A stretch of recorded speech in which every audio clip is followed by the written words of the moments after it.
নমস্কার, আপনারা দেখছেন গ্লোব টিভি। সবার পাশে সবার সাথে গ্লোব নিউজ নিয়ে এই মুহূর্তে আপনাদের সঙ্গে রয়েছে আমি শর্মিষ্ঠা। এক নজরে দেখে নেব আজকের বিশেষ বিশেষ খবর। গোটা বিশ্ব ভারতের প্রযুক্তির দিকে তাকিয়ে বার্তা প্রধানমন্ত্রীর। আজ রোজগার মেলায় মুখ্যমন্ত্রী। সরকারি স্কুলে শুরু হচ্ছে কেন্দ্রের বিদ্যাঞ্জলি প্রোগ্রাম। বাংলাদেশ সীমান্তে অ্যাকশনে বিএসএফ। লাভপুর বিজেপির শক্তি প্রদর্শন। ফের দাম বাড়ল পেট্রোল ডিজেল। মালদায় এলেন পশ্চিমবঙ্গ বিধানসভার স্পিকার রথীন্দ্র বোস। রেশন দুর্নীতি রুখতে সক্রিয় পুলিশ প্রশাসন। অবৈধ কয়লা রুখতে সচেতন অভিযান কুলটি থানার। আজ আইপিএলে লখনৌ সুপার জায়ান্টস বনাম পাঞ্জাব কিংস। আবহাওয়ার পূর্বাভাস।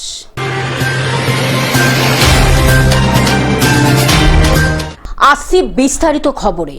গোটা বিশ্ব ভারতের প্রযুক্তির দিকে তাকিয়ে বার্তা প্রধানমন্ত্রীর।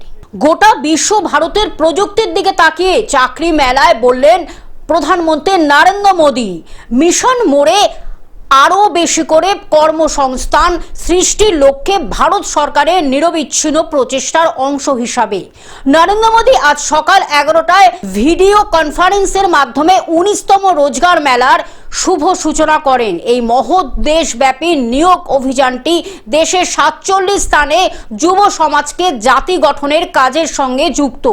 বিভিন্ন সরকারি চাকরির জন্য নির্বাচিত 51,000 এর বেশি প্রার্থীর হাতে নিয়োগপত্র তুলে দেওয়ার ঘোষণাও করলেন প্রধানমন্ত্রী Narendra Modi. Bureau report, Globe news. আজ রোজগার মেলায় মুখ্যমন্ত্রী। আজ শিয়ালদহের রোজগার মেলায় যাবেন মুখ্যমন্ত্রী শুভেন্দু অধিকারী। উপস্থিত থাকবেন সুকান্ত মজুমদার। আজ শিয়ালদহ রোজগার মেলায় যাবেন মুখ্যমন্ত্রী শুভেন্দু অধিকারী। উপস্থিত থাকবেন কেন্দ্রীয় শিক্ষা প্রতিমন্ত্রী সুকান্ত মজুমদার। 51,000-এর বেশি প্রার্থীকে দেওয়া হবে চাকরির নিয়োগপত্র। আজ দেশ জুড়ে 47টি জায়গায় আয়োজিত হবে রোজগার মেলা। Bureau report, Globe news. সরকারি স্কুলে শুরু হচ্ছে কেন্দ্রের বিদ্যাঞ্জলি প্রোগ্রাম। কেন্দ্রের বিদ্যাঞ্জলি এবার রাজ্যে। সরকারি স্কুলে চালু হচ্ছে কেন্দ্রের বিদ্যাঞ্জলি প্রোগ্রাম। বিদ্যাঞ্জলি চালুর সিদ্ধান্ত স্কুল শিক্ষা দপ্তরের। সরকারি সাহায্যপ্রাপ্ত স্কুলে কেন্দ্রের প্রকল্প। স্কুলের উন্নয়নে কাজ বেসরকারি প্রতিষ্ঠান ও স্বেচ্ছাসেবকদের। স্কুলের পরিকাঠামো উন্নয়ন রক্ষণাবেক্ষণে সাহায্যের সুযোগ। স্কুলে বেঞ্চ, ফ্যান, কম্পিউটার এবং খেলার সামগ্রী দেওয়া হবে। স্বেচ্ছাসেবকদের শর্ট লিস্ট করে বৈঠক স্কুল কর্তৃপক্ষের। যোগ্যতা ও অভিজ্ঞতা যাচাইয়ের পরই চূড়ান্ত অনুমোদন। রাজ্যের সব জেলায় বিদ্যাঞ্জলি প্রকল্প কার্যকরের নির্দেশ। Bureau report, Globe news. Bangladesh সীমান্তে অ্যাকশনে বিএসএফ। বাংলাদেশ সীমান্তে অ্যাকশনে বিএসএফ। জমি অধিগ্রহণ বাধা দিতে এসে পিটটান বিজিবির। সীমান্তে কাঁটাতারে বিএসএফকে জমি হস্তান্তর রাজ্যের। মেখলিগঞ্জে 0 পয়েন্টে অশান্তি। বিজিবির বিএসএফ ও সরকারি আমিনদের বাধা দেওয়ার চেষ্টা। বিএসএফ এর বিক্রমে পিছু হটে border guard Bangladesh. Bureau report, Globe News. লাভপুরে বিজেপির শক্তি প্রদর্শন। বিজয় পদযাত্রায় এবার একসঙ্গে 8টি পে লোডার নিয়ে সামিল হলেন বিজেপি কর্মী সমর্থকরা। শুক্রবার বিকেলে লাভপুরে অনুষ্ঠিত এই পদযাত্রাকে ঘিরে রাজনৈতিক মহলে চর্চা শুরু হয়েছে। মিছিলে অংশ নেন বেশ কয়েকজন সাধু সন্ত। জানা গিয়েছে এদিন বিকেলে ফুলডোরা তলা থেকে পদযাত্রা শুরু হয়। সেখান থেকে লাভপুর গ্রামের বিভিন্ন রাস্তা পরিক্রমা করে ষষ্ঠীনগর হয়ে সিনেমাতলায় গিয়ে শেষ হয় মিছিলটি। নির্বাচনের আগে থেকে অনেক নাটক করলেন, একদম আজ আমি বলে দিলাম 10 দিনের মধ্যে সাইন কাজীকে খুঁজে বের করে গ্রেফতার করুন। অনেক নাটক আমরা দেখেছি, আর নাটক দেখব না। পদযাত্রায় উপস্থিত ছিলেন লাভপুরের বিধায়ক দেবাশিস ওঝা, বিজেপির বোলপুর সাংগঠনিক জেলা সভাপতি শ্যামাপদ মণ্ডল, হিরণ্ময় গোস্বামী, সঞ্জয় শাস্ত্রী সহ একাধিক সাধুসন্ত। প্রারম্ভকাল অয়মারম্ভ শুভায় ভবতু, শত্রুন্নাং বুদ্ধিনাশায়, মিত্রন্নাং মুদরায় চ।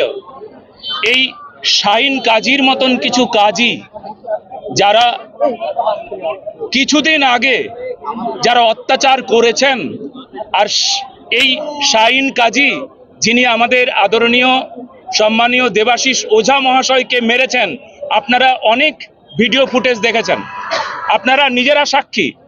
অথচ এই মানুষটা কোথায় উধাও হয়ে গেল ওসি জানেন না।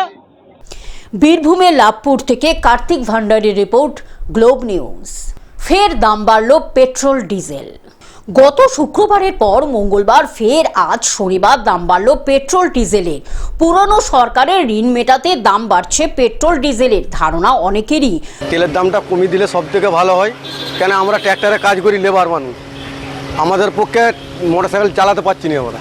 গত শুক্রবারে পেট্রোলের দাম ছিল 109 টাকা 17 পয়সা, সেই দাম মঙ্গলবার বেড়ে হয়েছিল 110 টাকা 13 পয়সা। ফের আজ শনিবার সেই দাম বৃদ্ধি পেয়ে হলো 111 টাকা 7 পয়সা। এটা এখন বাড়তেই পারে, কারণ সে যে দেনাটা করে গেছে সেই দেনাটাকে তো এখন তাকে যে কোনো দিক থেকে করতে হবে, এইটা বাড়াটা কিন্তু স্বাভাবিক হতেই পারে। অন্যদিকে ডিজেলের দাম গত শুক্রবার ছিল 95 টাকা 53 পয়সা, মঙ্গলবার দাম বেড়ে হয়েছিল 96 টাকা 47 পয়সা। আজ ফের শনিবার দাম বেড়ে হলো 97 টাকা 41 পয়সা। তেলের দাম বাড়ছে বলে তো আমাদের তো খুব অসুবিধাই হচ্ছে। গরিব মানুষ, খেটে খাওয়া মানুষের মোটরসাইকেল কিনেছে, অনেক কিলোমিটার ছুটতে হয়, খাটতে খুঁটে একটু কমালে ভালো হয়।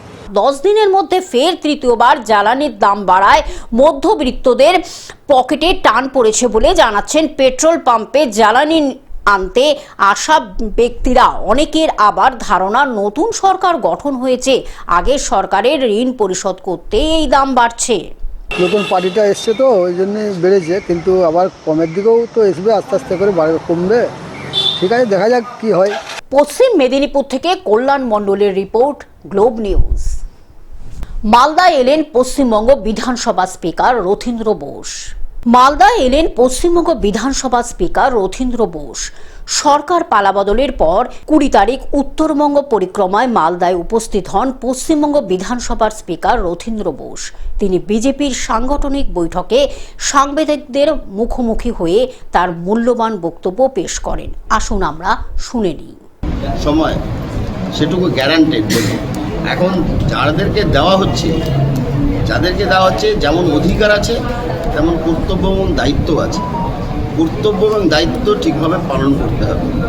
আমি অধিকার নেব, আমি দায়িত্ব পালন করবো, তা তো হয় নাই। দুটো করলে পরে স্মুথলি বিধানসভা চলবে। আমরা 21টা স্টেটে সরকার চালাচ্ছি, কোনো রকম প্রবলেম হয়নি আমাদের, এখানেও হবে না। মালদা থেকে অভিষেক দাসের রিপোর্ট, গ্লোব নিউজ। রেশন দুর্নীতি রুখতে সক্রিয় পুলিশ প্রশাসন। সরকার পালাবদল হতে খাদ্যমন্ত্রীর কড়া নির্দেশের পর রেশন দুর্নীতি রুখতে সক্রিয় পুলিশ প্রশাসন। রেশনের চাল পাচার করতে গিয়ে পুলিশের জালে এক ব্যক্তি, পলাতক রেশন ডিলার। মালদার হরিশ্চন্দ্রপুর থানার ভালুকা অঞ্চলের ফতেপুর গ্রামের ঘটনা। ধৃত ব্যক্তির নাম মোহাম্মদ জাহেরুল হক, অভিযুক্ত রেশন ডিলার চমৎকার মণ্ডল। শুনলাম এরকম একটা ঘটনা ঘটেছে, তবে ভালো জিনিস। আমি বলবো দুর্নীতি এগুলো বন্ধ হোক, এগুলো তো বেআইনি কাজ, এগুলো তো দুর্নীতি। আমি প্রশাসনকে বলবো কঠোরভাবে এগুলো ব্যবস্থা নিতে, এগুলো যারা এগুলো করছে তাদের বিরুদ্ধে আইনত ব্যবস্থা নিবে। এটাও বলবো চালগুলো কোথায় যাচ্ছিল সেটাও খতিয়ে দেখা হোক, এর মধ্যে কারা কারা জড়িত আছে তাদেরকেও টেনে বের করা হোক, আর মানুষের সামনে, আইনের সামনে এদেরকে নিয়ে এসে এদের বিরুদ্ধে কঠোর ব্যবস্থা নেওয়া হোক। জাহিরুল তার গাড়ির চালক। রেশনের সাধারণ মানুষের বরাদ্দকৃত চাল গাড়িতে করে পাচার করা হচ্ছিল বিক্রির জন্য। গোপন সূত্রে খবর পেয়ে হরিশ্চন্দ্রপুর থানার পুলিশ হানা দিতে গ্রেপ্তার হয় জাহিরুল। এখনো যেসব চোর, ডাকাত, ক্রিমিনাল, সন্ত্রাসবাদী এখনো যারা রয়ে গেছে, তারা মনে করছে তৃণমূলেরই জামানা চলছে। সেই অভ্যাস থেকে বেরোতে পারেনি। 15 বছর চুরি করেছে, তো ডাকাতি করেছে, সন্ত্রাস করেছে, লুট করেছে, সেই অভ্যাস থেকে তো বেরোতে পারেনি। ওরা ভাবছে এখন তৃণমূল জামানাতেই আছে বুঝে, বা সেই রকমই চলবে, হয়তো বিজেপি সরকার চলে এসেছে, তৃণমূল জামানাতে যা করেছে সেই একই রকম ঘটনা হয়তো পুনরাবৃত্তি বিজেপি শাসনে করবে। এটা ভুলে যাচ্ছে মোদিজির জামানা, যোগীজির জামানা। এটা উত্তরপ্রদেশে যেভাবে বুলডোজার চলেছে, হেমন্ত বিশ্ব শর্মা যেমন আসামে বুলডোজার চালাচ্ছেন, ঠিক একই রকম বুলডোজার চলবে পশ্চিমবঙ্গের মধ্যে। শুভেন্দু অধিকারী সম্মানীয় মুখ্যমন্ত্রী আমাদের বারবার একই কথা বলে দিয়েছেন। মালদা থেকে অভিষেক দাসের রিপোর্ট, গ্লোব নিউজ। অবৈধ কয়লা রুখতে সচেতন অভিযান কুলটি থানার। আসানসোলের কুলটি থানার অন্তর্গত BCCCL এর দামাগড়িয়া খোলামুখ খনিতে নেমে অবৈধভাবে কয়লা কাটতে নামা নিষেধ, পাশাপাশি সচেতন করার জন্য মাইকিং করা হয় আসানসোল দুর্গাপুর পুলিশ কমিশনারেটের কুলটি থানা চৌরঙ্গি ফাঁড়ির পুলিশ ও BCCCL এর দামাগড়িয়া কয়লা খনি কর্তৃপক্ষের থেকে। চারিদিক থেকে জলও আসছে, মাইন্স ক্র্যাক হয়ে গেছে, যে কোনো টাইম ঘটনা ঘটতে পারে। সবারই কাছে অনুরোধ ভাই, আর দয়া করে এই অবৈধ খনন দিকে যেও না, অন্য কোনো ব্যবস্থা করো। খনির আশেপাশের বাড়িরা গ্রামে মাইকিং করে সচেতন করা হয়। এদিন সাধারণ মানুষের স্বার্থে সচেতন মাইকিং করে সচেতন করা হয়। এর আগেও আমরা বারবার মাইকিং করেছি, আপনাদেরকে বলেছি BCCL এই যে কলিয়ারি, BCCL এই যে দামাগড়িয়া পরিত্যক্ত কলিয়ারি, এই কলিয়ারিতে আপনারা অবৈধভাবে যেভাবে কয়লা উত্তোলন করছে, জীবনের ঝুঁকি নিয়ে যেভাবে কয়লা খাদানের মধ্যে নেমে অবৈধভাবে কয়লা তুলছেন, সেগুলোকে বারবার বারণ করছি, আপনাদেরকে সজাগ করছি, সচেতনতা করছি বারবার। তা সত্ত্বেও আপনারা শুনছেন না। আইনগতভাবে আমরা আপনাদের বিরুদ্ধে এখনই কিছু স্টেপ নিইনি, কিন্তু আগামী দিনে এরপর থেকে আমাদের আইনগতভাবে ব্যবস্থা নেওয়া হবে। যদি আমাদের কথা শুনে আপনারা এই কাজ বন্ধ করেন, তাহলে আপনাদের নিজেদেরও জীবনের ঝুঁকি থেকে বাঁচবেন। আসানসোল থেকে সৌমিত্র গাঙ্গুলির রিপোর্ট, গ্লোব নিউজ।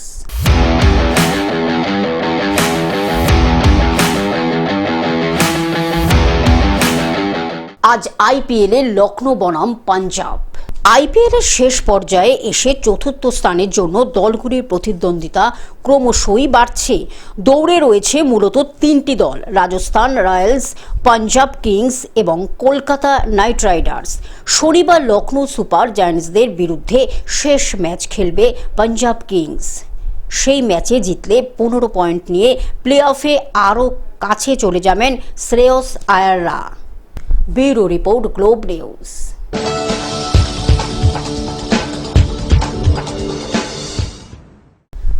আবহাওয়ার পূর্বাভাস। বৃষ্টির সম্ভাবনা রয়েছে, কিন্তু সঙ্গে থাকবে আর্দ্রতাজনিত অস্বস্তি। অন্যদিকে উত্তরবঙ্গে বজ্রবিদ্যুৎ সহ বৃষ্টিপাতের পূর্বাভাস দিয়েছে আবহাওয়া দপ্তর। তবে দক্ষিণবঙ্গে স্বস্তির বৃষ্টি দেখা যাবে না। ভ্যাপসা গরম এখনই পিছু ছাড়ছে না, অবশ্য 1-2 জায়গায় বিক্ষিপ্ত বৃষ্টিপাত হতে পারে। Bureau report, Globe news. Television ছাড়া গ্লোব নিউজ এখন সর্বত্রই সমাজ মাধ্যমে উপলব্ধ। বিস্তারিত জানতে আমাদের টোল ফ্রি নম্বরে যোগাযোগ করুন 180088944673। এছাড়া লগ ইন করুন আমাদের ওয়েবসাইটে www.globtvindia.com। গ্লোব নিউজ এই পর্যন্ত। দেখতে থাকুন গ্লোব টিভি, সবার পাশে সবার সাথে। নমস্কার।